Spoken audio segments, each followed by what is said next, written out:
Kerajaan Samudra Pasai merupakan kerajaan Islam pertama di Nusantara. Kemunculan kerajaan ini diperkirakan berdiri mulai awal atau pertengahan abad ke-13 Masehi. Sebagai hasil dari proses islamisasi daerah-daerah pantai yang pernah disinggahi pedagang-pedagang muslim sejak abad ke-7, ke-8, dan seterusnya. Kerajaan ini terletak di pesisir timur Laut Aceh. Kerajaan Samudra Pasai merupakan gabungan dari Kerajaan Pasai dan Perlak. Raja pertama Samudra Pasai adalah Merasile atau Meraslu. Ia masuk Islam berkat pertemuannya dengan Syekh Ismail, seorang utusan Syarif Makkah yang kemudian memberinya gelar Sultan Malik Al-Saleh. Apa yang buat Syekh datang ke sini? Saya diutus oleh Syarif Makkah untuk mengislamkan kerajaan Pasai. Jika memang ini adalah perintah dari Syarif Makkah, maka mulai saat ini saya akan meluk agama Islam dan Islam akan jadi agama kerajaan. Terima kasih atas ketersediaannya. Mulai saat ini kau kuberi gelar Sultan Malik Al-Saleh. Setelah itu mayoritas penduduk Pasai memeluk agama Islam dan kerajaan pun terus berkembang. Setelah Sultan Malik Al-Saleh wafat digantikan oleh putranya Muhammad Malik Al-Zahir. Pada masanya, Samudra Pasai sebagai pelabuhan dagang yang maju dan menjalin persekutuan dengan kerajaan Malaka. Dan raja pertama Malaka, Prameswara, menikah dengan putri Pasai. Menantuku, sekarang kau adalah bagian kerajaan Samudra Pasai. Sekarang aku bagian dari kerajaan Samudra Pasai. Semoga kerajaan Islam melakukan hukuman dalam nanti. Menantuku, semoga kemakmuran ini sampai kepada anak cucu kita. Baiklah ya, dan semoga rakyat hidup tentram bersamanya. Rakyat Pasai dan Malaka hidup tentram, dan jalur perdagangan pun sangat ramai. Sultan Pasai pun terus berganti hingga pada Sultan Pasai yang ke-12, yaitu Sultan Zain al-Abidin.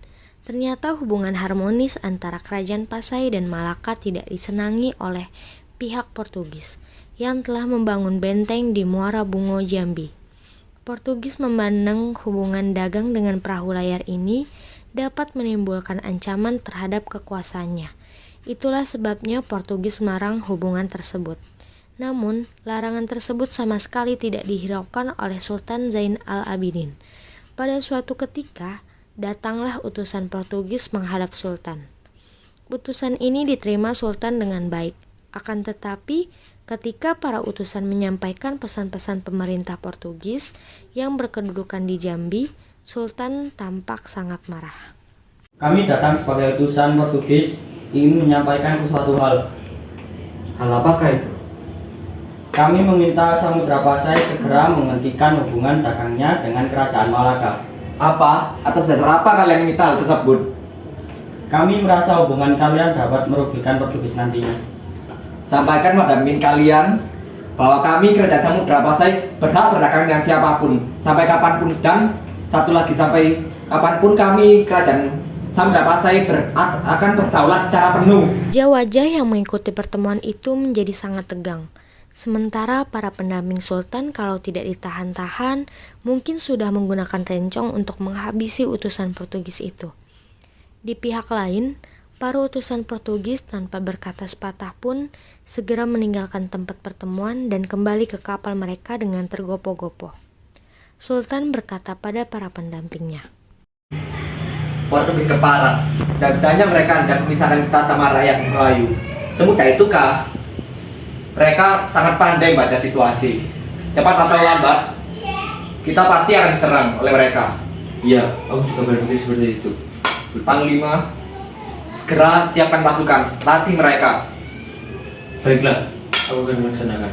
Aku sudah tidak sabar lagi untuk berlatih perang kembali. Ya, aku juga. Aku yakin pasti kita bisa sehebat para armada lagi. Ngomong kemana ya Panglima kok lama datangnya? Nah, itu dia sedang menuju kemari.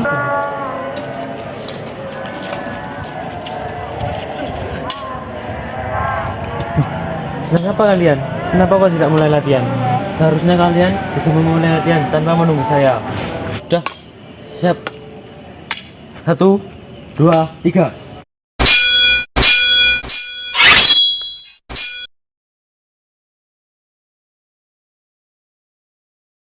Jenderal, Kerajaan Samudra Pasai menolak untuk menghentikan kerjasama dengan Kerajaan Malaka. Oh, seperti itu ya.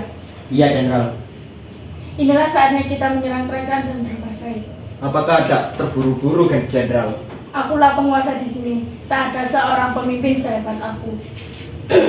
Karena untuk menguasai jalur perdagangan di Selat Malaka, kita harus dapat menundukkan kerajaan Samudra Pasai. Iya, Jenderal. Kolonel, siapkan pasukan. Sekarang kita harus menyerang kerajaan Samudra Pasai. Baik, Jenderal. Dengan kecerdikannya, Portugis berhasil menundukkan Samudra Pasai. Dengan demikian, berakhirlah masa pemerintahan Kerajaan Samudra Pasai dan Portugis menguasai Selat Malaka pada tahun 1511 sampai dengan 1520. Selanjutnya, Kerajaan Samudra Pasai dihisap oleh Kesultanan Aceh yang timbul tahun 1520-an. Warisan peradaban Islam internasionalnya diteruskan dan dikembangkan di Aceh.